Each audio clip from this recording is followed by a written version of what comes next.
So magandang araw, magandang hapon mga boys. Medyo matagal-tagal tayong hindi nakapag-vlog about sa TMX 125. Siguro namimiss nyo na yung mga vlog ko na sa TMX 125. Nandang tayo ngayon gagawin TMX 125. Ito is Series 2, version 2. Wala team tambutso.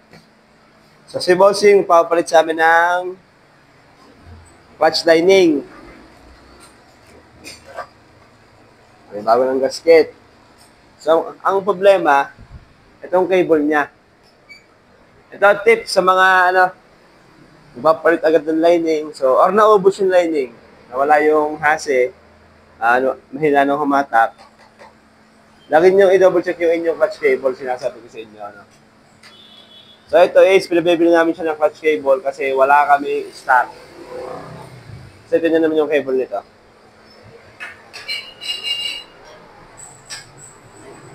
Ayan o. Pag pinaga mo siya, hindi na siya bumabalik ng kusa. So, naiipit lang yung kanyang clutch, yung lever, yung arm. So, hindi siya bumabalik na ayos, tapos nagagamit na ni Bossing para siya naka-clutch. Kaya nangyayari, si lining nauubos.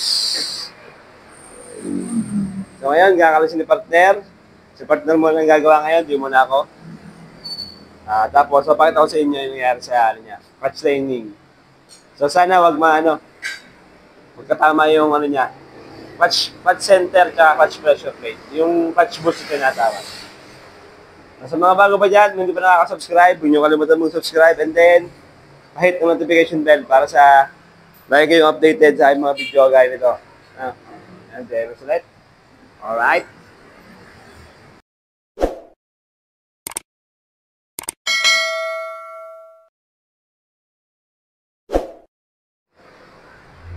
Sa inyo mga una nyo kakalasin.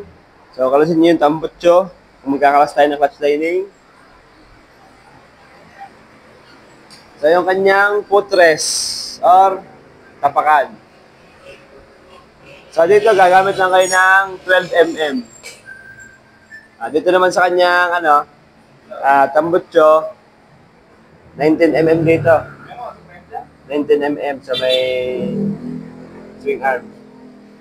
Tapos, dito naman sa stud board, sa cylinder head is 10mm. Ito yan.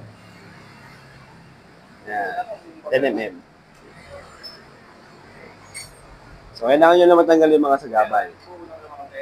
Ayan na.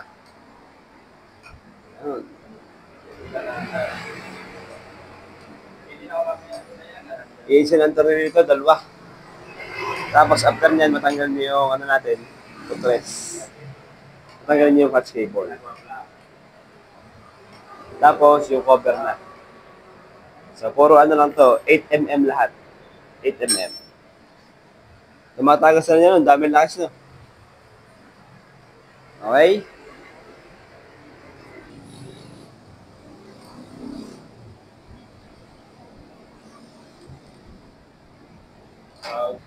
So, ito pa isang problema nung kay Bossing, mga boys. Sobrang daming tagas ng motor niya. So, dito sa may left side, mga tatanong sa akin kung bakit tumatagas. Ang posibleng tumagas nandito, gasket ng stator cover.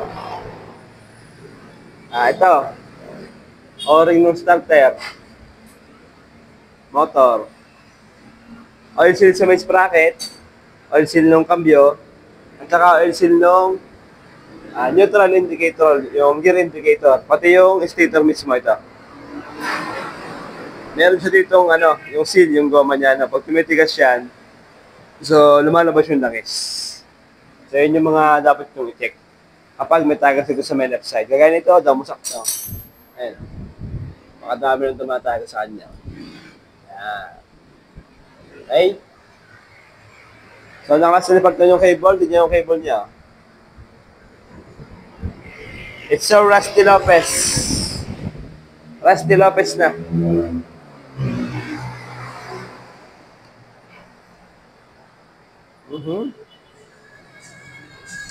So ayan, titinan nyo lagi yung cable nyo mga boys. Yun naman. Ay, aray ko. Gastos.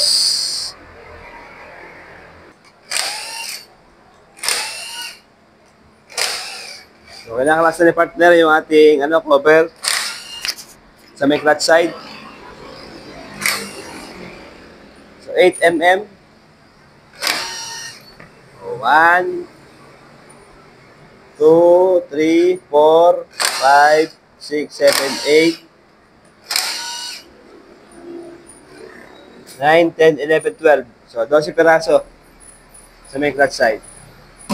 Tapos yung kanyang kicker, meron lang siyang 12 mm. Ayan.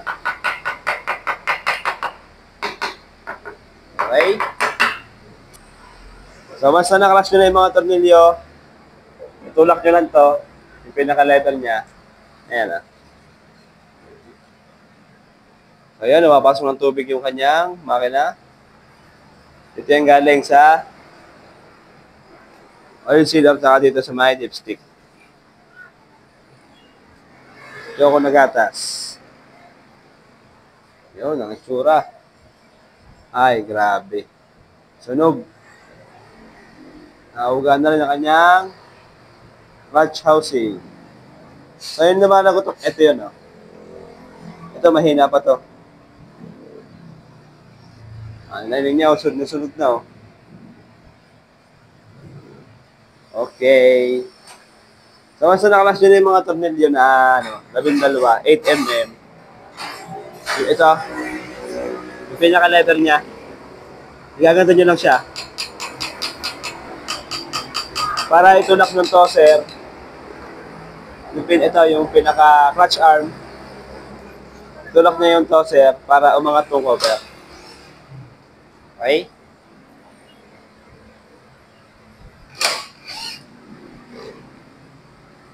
Meron siyang 3 tornilyo sa may oil pump rotor. Ayan. Ayan. So, ito yung clutch lifter. Siya yung tumutulak dito. Tinutulak niya yung bearing. Ayan. Para maghiwa-hiwalay itong mga clutch lining kaya yung clutch disc.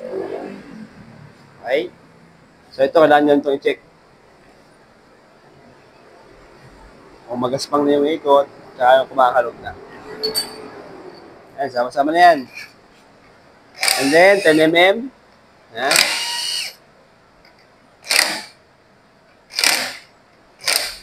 So, criss-cross pattern, huwag yung bibiglayin. Gagaya ng ginawa ni partner, oh. Kasi pwedeng mabasag yung plate niyan. Yung clutch lifter plate, pwedeng mabasag yan. Kapag iniwan yung isang tornilyo pag magkakalas kayo. Ayan. Tapos meron siyang 4 na spring. And then, gagamit na kayo ng lock nut wrench. Kung walang spark na lock nut wrench. So, lock nut wrench, 22 by 24 or 20 by 24 to. Bibili sa Shopee, napakadami sa Shopee niyan. Lyman ang bilhin niya, matibay.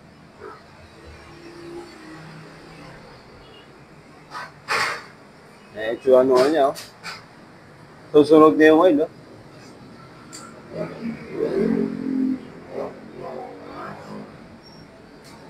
Ito na.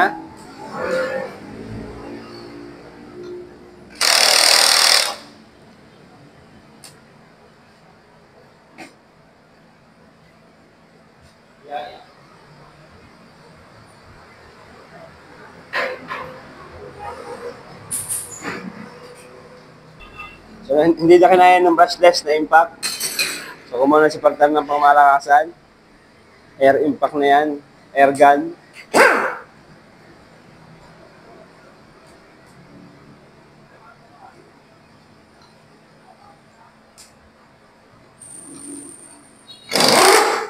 Okay, tanggal. Next, sa may clutch housing. Hawakan nyo lang. Tanggal din. Quality. Ay, napakadumi na. And then, makakalas nyo na yan.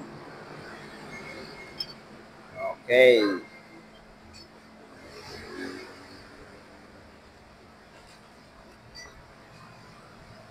Ayun. Wala, talagang side. Tunog. Ito na, itsura ng lining.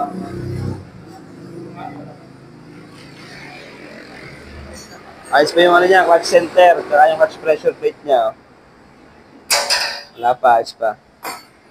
Ito delikado magkatama eh. Kasi pag nagkatama to, itong kung tawagin ng clutch bush, walang kwenta yung magpapalat yun ng lining pag hindi nyo pinatan yan. Ayan, sunog na sunog. So, spline washer. Clutch housing, ayos pa yung uga. Hindi pa ganun ka-uga. Ayan yung mga parts. Linisin. Tapos, ikakapit ulit yun mamaya. So, ayan na mga boys, yung TMX na ginagawa ni partner kanina. Nakapit na siya ng watch lining. Bago. So, yung pagkakabit niyan, na full tutorial, is meron na tayo sa ating channel. I-search nyo na lang, hanapin nyo sa ating channel yung video ng pagpapalit ng lining tsaka pagkakalas. So, ang purpose talaga ng video ko na to is, aware kayo na bago kayo magpalit ng lining, check nyo yung cable nyo. Ayan o. Kasi kayo ay madodoblehan ng gastos. At yung mga basic lang eh, nasa labas lang to ng makina. Pero pag hindi mo ito namalaya na nag-i-stack na pala, yari ka. Ayan. So, kung dito napansin, dito nakita na ganito, wala ulit. Sisira ulit yung susunog ulit yung watch lining. Ano. So, si Bossing, nakabila na ng cable yan. So, mamaya papunta natin ito yung cable. Ito pala yung code ng cable, mga boys. Sa mga magtatanong.